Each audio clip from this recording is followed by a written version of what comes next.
Hey guys, Mike McCandless here from the McCandless Collection. Today I wanted to talk to you about some of the unique advertising mediums that Mopar used back in the day. This has been one of the cooler things for me to learn while putting together this collection. You'll see some things are really good ideas and some things maybe not so much. We're standing in front of some mid-50s era bamboo banners, which you see here. These are incredibly delicate, they're difficult to hang.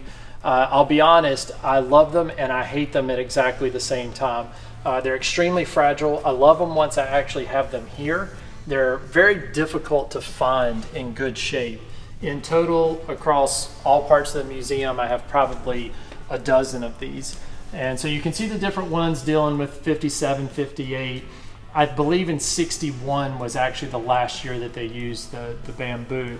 And what I love about this part of the museum is you can see all the different mediums in one place. If you go up a row, you'll see large paper posters that were used. These have been foam boarded on Gator board, which we've talked about in the past. And these are some of my favorite graphics that were used. These would have been done in the early 50s, around 53, 54 most of the time.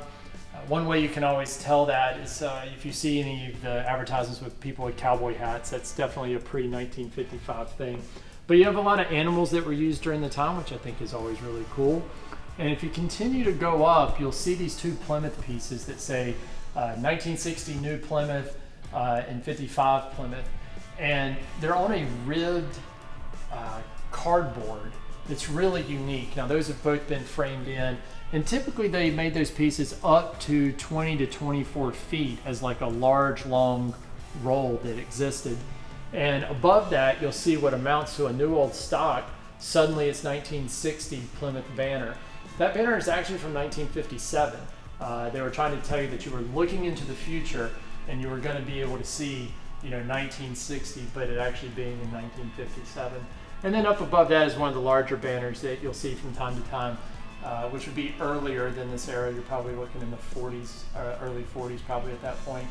And a 20-foot long piece. Quite heavy, quite difficult to hang sometimes, but just a really neat way to showcase some of the different ways that advertising was used back then between bamboo, paper, cardboard, and canvas.